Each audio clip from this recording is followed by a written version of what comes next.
Sanjeev hash. হয় বন্ধুসকল, মই আজি আপোনালোকৰ ওচৰলৈ এটা বিষয় লৈ আহিছোঁ।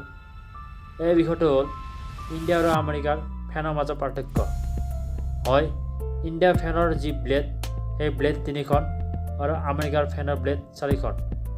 হয়, এইটো কিয় নহ'ল, এই বিষয়টো আজি ভাঙি পাতি আপোনালোকক বুজাই দিম। আপোনালোক ভিডিঅ'টো শেষলৈ ধৈৰ্য সহকাৰে চাওক।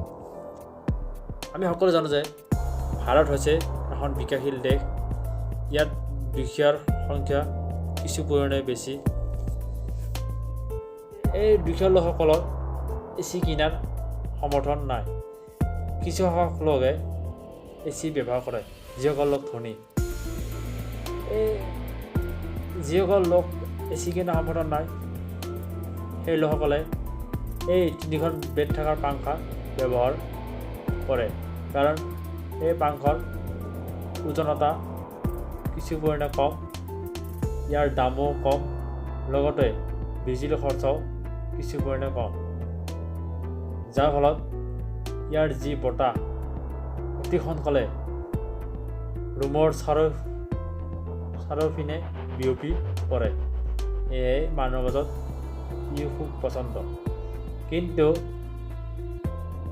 আমেৰিকাৰ ফেনৰ যি ব্লেড, সেই ব্লেড 4খন, কাৰণ আমেৰিকাৰ যি কোম্পানী আছে, সেই কোম্পানীসমূহে ডিজাইনৰ বাবে এনেধৰণৰ ব্লেড ব্যৱহাৰ কৰে আৰু 4খন ব্লেড ব্যৱহাৰ কৰে।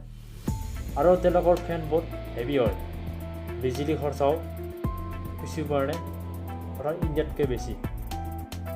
আৰু তেওঁলোকৰ ফেনৰ তলত এটা লাইট দেখিবলৈ পোৱা যায়। আৰু তেওঁলোকৰ ফেনসমূহ বিশেষ কাৰণত ব্যৱহাৰ কৰে।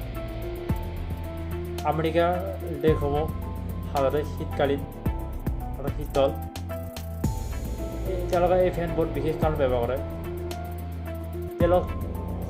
যিসকলে এচি ব্যৱহাৰ কৰে, এই এচি বতাহসমূহ ৰুমৰ চাৰিওপিনে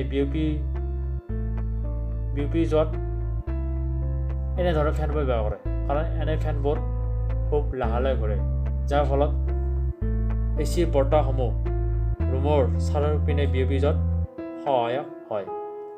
আজিলৈ ইমানে, ধন্যবাদ। পিছলৈ আকৌ